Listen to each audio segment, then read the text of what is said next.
Y tenemos la ley de Ampère-Maxwell. Esta ley de Ampère-Maxwell es una ley refleja a la segunda ley o la ley de Faraday-Henry. Esta ley expresa que el movimiento ordenado de cargas, es decir, corrientes, o el cambio en el tiempo del flujo eléctrico a través de una superficie abierta que tiene como perímetro una curva cerrada, produce un campo magnético que circula a través de la curva cerrada, ¿cierto? Miren que es muy similar la definición a lo que habíamos visto para la ley de Faraday-Henry, pero cambian las palabritas, ¿cierto? En este caso, ya el origen del campo magnético son las corrientes eléctricas, es decir, el movimiento de cargas o el cambio en el flujo eléctrico con el tiempo. Entonces, de igual manera, bueno, esta ley es el origen para avances tecnológicos como los motores y como los electroimanes, ¿cierto? Al hacer circular corrientes por una bobina, se produce en esa bobina un campo magnético que atrae los elementos ferromagnéticos o que se ve repelida por un imán en el interior de las armaduras de un motor y produce un torque que produce a su vez movimiento rotatorio en el motor. Esta ley también es bidireccional, pero por lo general se entiende de derecha hacia izquierda. Entonces, la misma situación, tenemos acá la superficie abierta, delimitada por una curva C. En esa podemos tener un diferencial de área y un diferencial de curva para la curva. En este caso, puede estar atravesando la superficie o una corriente, una densidad de corriente J o una densidad de flujo eléctrico que varía con el tiempo. Al hacer la sumatoria de la contribución de esa corriente en la superficie, de esa densidad de corriente en la superficie o de la densidad de flujo eléctrico en la superficie, se obtiene que, bueno, y variante en el tiempo, se obtiene que esto produce un campo magnético que circula a través de la curva cerrada, sí, ¿cierto? Hay una circulación de ese campo magnético a través de la curva cerrada. Como antecedente se tiene una ley que se conoce como la ley de Ampère. Esta ley consideraba únicamente como fuente de campo magnético la corriente total en el sistema. Pero la corriente total a su vez estaba compuesta por movimiento de cargas libres o por una corriente que se conoce como corriente de magnetización. Esta corriente se debe a la magnetización de los materiales en el interior de estos, o es decir, a materiales magnéticos que cuentan con spin magnético y que se consideran dipolos magnéticos. Sabemos que hay algunos materiales, o pues de lo que habíamos visto en clases anteriores, que poseen momento dipolar magnético por sí solos, es decir, electrones que giran alrededor del núcleo producen corrientes en bucle. Esas corrientes en bucle se pueden expresar como momentos de dipolo magnético y que si se orientan en una dirección se puede obtener una magnetización del material, ¿cierto? Una organización de todos esos de esos momentos dipolares, perdón, en una sola dirección. Entonces, el origen de ese campo o de ese flujo, perdón, de esa densidad de flujo magnético es la corriente libre y la corriente de magnetización. Pero ¿cuál fue el aporte de Maxwell? Maxwell observó que era posible establecer un campo magnético sin necesidad de tener movimiento de cargas libres o de cargas de magnetización o sin corrientes de magnetización en el material. Y esto era dado por una variación en el tiempo en la densidad de campo eléctrico. ¿Y en dónde se evidenció este fenómeno? Ese fenómeno se evidenció en el interior de los capacitores. O sea, la pregunta surgió era, ¿cómo es posible establecer un circuito cerrado a través de un componente electrónico que en su interior está compuesto por vacío o por un sistema que no permite el movimiento de carga? Él observaba que al poner una fuente eléctrica a través de un circuito con una resistencia y un capacitor, se observaba una corriente eléctrica que circulaba a través del circuito, ¿cierto? O sea, había un movimiento de cargas eh, a través del circuito eléctrico.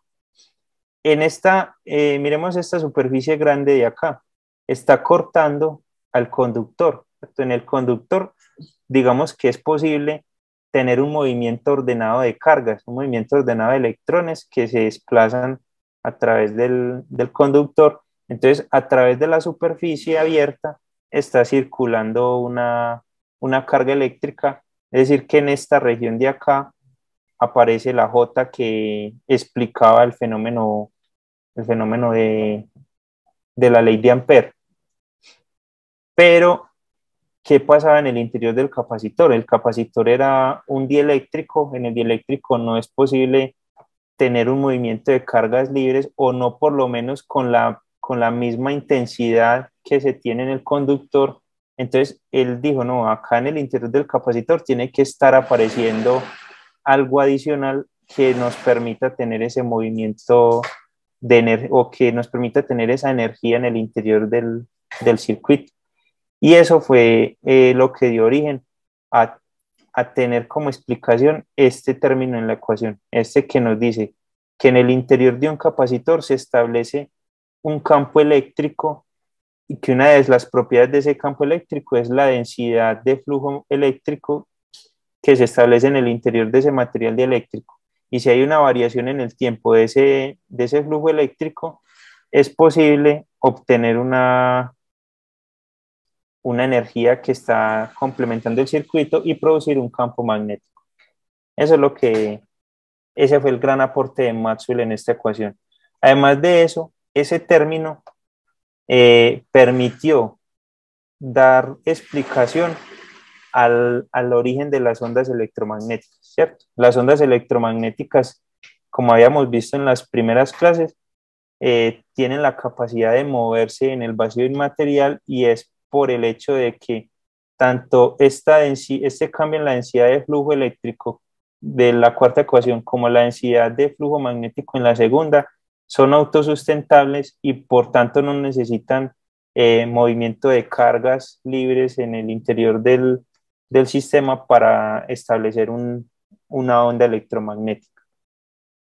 ¿Qué pasa? Tenemos, por un lado, un conductor eléctrico, ¿cierto? Acá tenemos el conductor.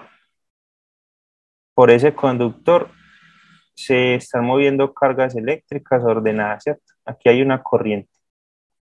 Entonces, la ley de Gauss decía que esa H, esa circulación de H, era producida por el flujo de la corriente, ¿cierto? Por el flujo de la corriente a través del conductor.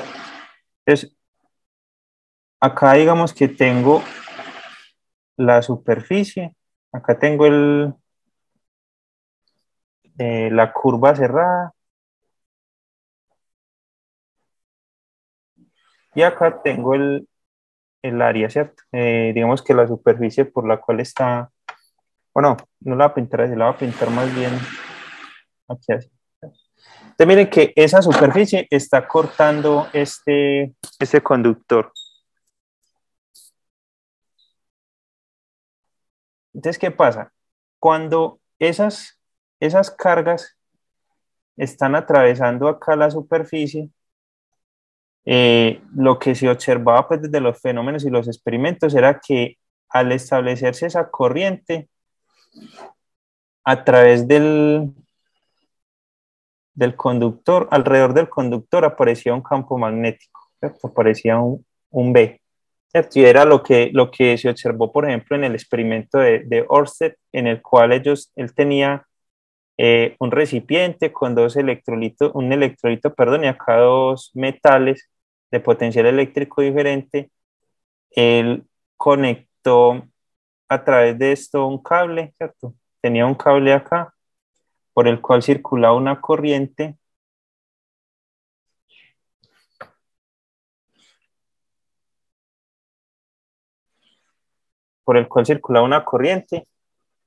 y observaba que al tener una aguja de una brújula, cuando circulaba la corriente, esta brújula se rotaba, ¿cierto? Era porque aparecía, eh, por efecto de esa corriente y aparecía acá un campo magnético B, ¿sí? Eso era un conductor cerrado, ¿cierto? Entonces da explicación a esto que está pasando acá, ¿cierto? A esto que nos dice la ecuación. Entonces, ¿qué pasa? Que ellos después, este experimento no lo muestran, pero ellos después colocaron acá un capacitor, colocaron acá dos plaquitas y en el interior de ese capacitor pues hay un aislante. Esa es la definición del capacitor acá, hay un material aislante. Eh, lo que pasa en un capacitor es que llega acá a una de las placas, acá se tiene el conductor, acá se tiene la otra plaquita. Entonces, cuando circula la corriente, son cargas que van entrando aquí a la placa. Entonces, en la placa se va acumulando la carga. En una de las placas se acumula carga positiva, en la otra se acumula carga negativa, que digamos que acá la corriente sigue fluyendo. Entonces, acá es como si estuvieran ingresando a esta plaquita cargas negativas, ¿cierto? Eso es lo que pasa en un capacitor, eso yo creo que lo vieron en circuitos, o no sé. Sí, Listo, profe. ¿cierto? Pero miren que las cargas en este caso no se están moviendo a través de este material. O sea, no, las cargas tienen una imposibilidad física de pasar de acá hacia acá, ¿cierto? No, no son capaces de atravesar. Sin embargo, lo que observaban ellos en el experimento era que en este sistema se establecía una corriente, o sea que acá había movimiento de cargas, por acá también había un movimiento de cargas, ¿cierto? El conductor movía cargas, conductor movía cargas, se establecía el campo magnético y la aguja del imán igualmente rotaba, ¿cierto? Y entonces, ¿qué pasaba acá? O sea, en este interior de este capacitor, ¿qué estaba pasando para que fuera posible establecer una corriente ahí? ¿Cierto? ¿Por qué se establecía una corriente en todo el circuito si acá era imposible que las cargas se movieran? Entonces, lo que Maxwell dijo es que, vea, no, ahí en ese capacitor nunca va a haber un movimiento de cargas, las cargas no aparecen ahí, pero a medida que las cargas se van acumulando en el sistema, a medida que las cargas están apareciendo acá en las placas del capacitor, se va haciendo más y más intenso, o sea, va apareciendo por acá un campo eléctrico E, ¿cierto? En el interior de ese capacitor, que a medida que llegan más cargas a esta placa, ¿cierto? Y acá llegan más cargas negativas, ese campo eléctrico incrementa en su intensidad, ¿cierto? Entonces miren que es un campo eléctrico que varía en el tiempo. Entonces el que dijo, vea, cuando ya yo analizo la, la fuente de ese campo magnético en el interior de ese capacitor, yo no la puedo atribuir a un movimiento de corrientes, a un movimiento de cargas, porque en el interior del capacitor no hay cargas. Ahí lo que tiene que estar pasando es que ese campo eléctrico que se está estableciendo y que varía con el tiempo, me está produciendo ese campo magnético. ¿Sí?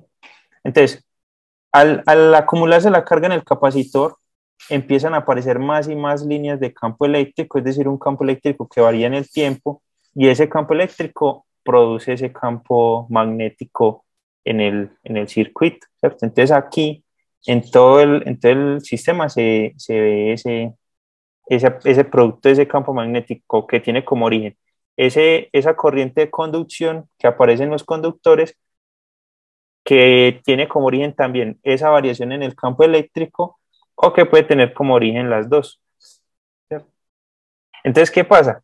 Que estas dos fuentes del campo magnético dieron origen a explicar cómo era posible que la luz que fuera tratada como una onda electromagnética pudiera propagarse por el vacío, porque es que en el vacío no tenemos cargas que se estén moviendo.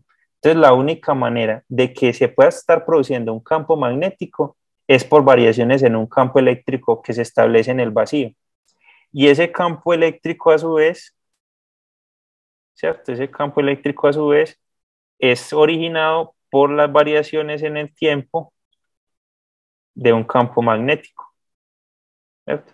Que fue así como dedujimos la ecuación de onda electromagnética en las primeras clases. Este campo eléctrico da origen a este campo magnético. Venga, yo lo voy a rayar acá este da origen a este, que sería una de las propiedades de y este da origen a que sería la propiedad de este, ¿cierto? Entonces miren que es como un bucle cerrado, ¿cierto? Que D produce H es una propiedad del campo magnético igual que B, entonces al existir H existe B, y B produce que es una propiedad del campo eléctrico, y que al existir existe D.